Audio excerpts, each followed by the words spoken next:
Ladies and gentlemen, welcome to the Raja's Kakasungura YouTube channel.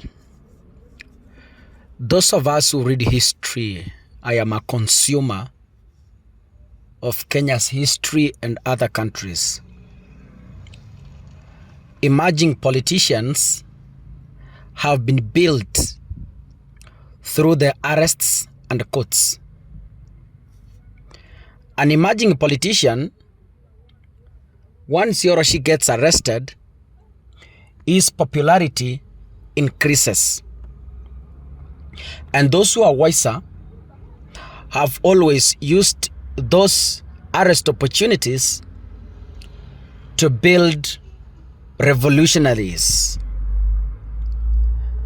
You know, when you arrest a critic as a government, you give him attention across all the media houses, across all the paper or dailies, and you give that person attention across international media stations.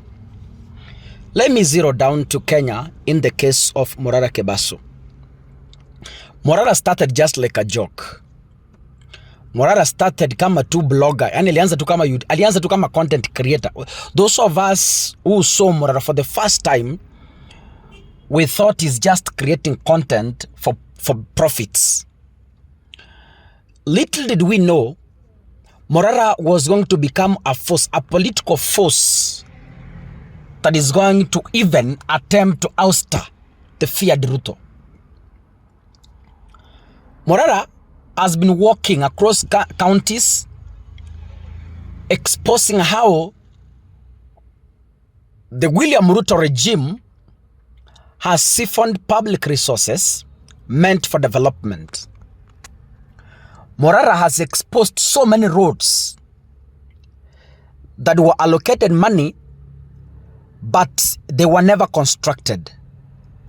Morara has exposed so many hospitals that were allocated money, they were never constructed. Several government projects launched by Ruto himself, but they never saw the light of the day. Today,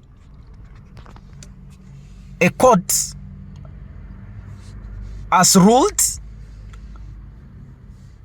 the charge sheet against Morara Kebaso as defective.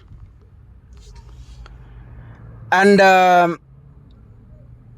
the court in Nairobi said that the charges against Morara was defective. Those of us who are active in news, Morara got arrested. And when he got arrested, he was charged with cyber harassment under Section 27 of the Computer Misuse and Cybercrimes Act, number 5 of 2018. In the charge sheet, Kebaso was accused of posting false information on his ex account on the 28th September with the intent of tarnishing businessman David Lang'ati's reputation. In that charge sheet, David Lang'at was fronted by the DCI as the complainant that led to Morara's arrest. But later on, it emerged after David Lang'at dismissed the charge sheet and said he has no connection whatsoever with the statements indicated in that charge sheet. That is when it dawned to Kenyans that the DCI faked that charge sheet just to intimidate and harass Morara.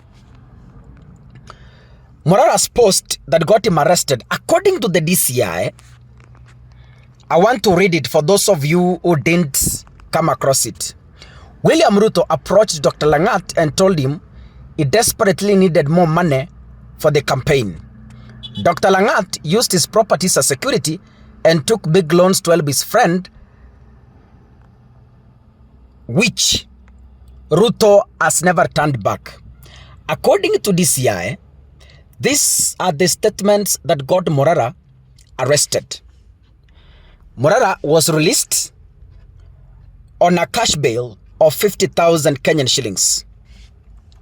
Today, Morara went to Bomas, just as usual, to go and participate a public participation exercise, just like any other Kenyan, because it's his democratic right. Even me, if I wanted, I could walk to Bomas. It's my democratic right. Morara arrived and people celebrated him. But a few moments later, some hired goons roughed him up.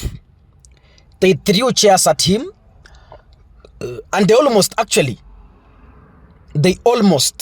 hurt him. I don't know if he was hurt, but he has said he's safe and sound.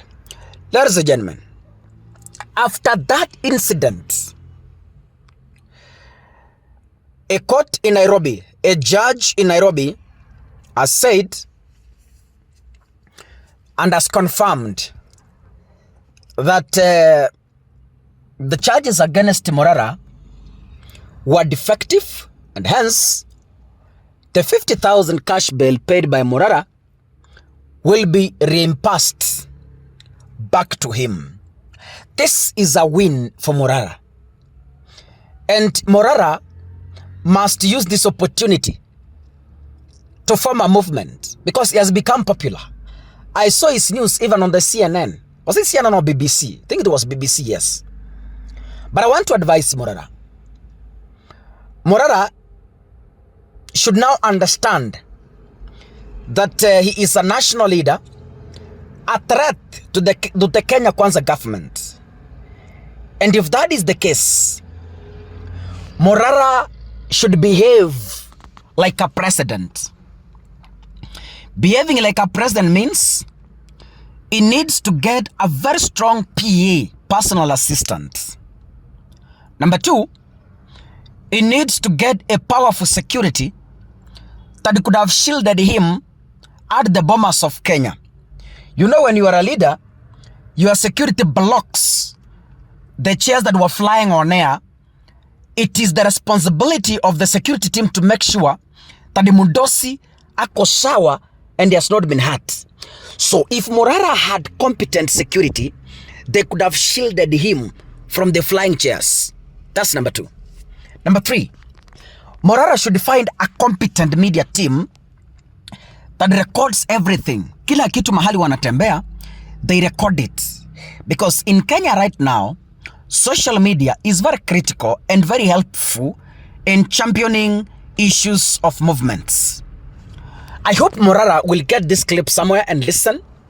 And I am not qualified to advise him, but I think he will pick one or two things that can help him. So it's a win for Morara. The courts have thrown out his case and the judges ordered that Morara's 50,000 cash bail be returned back to him. Ladies and gentlemen, if you're watching this, kindly make sure you click the subscribe button and remember to turn on your notification bell. This is important because next time once I upload a video, YouTube automatically is able to notify. God bless you. See you in the next video. Asanteni sana.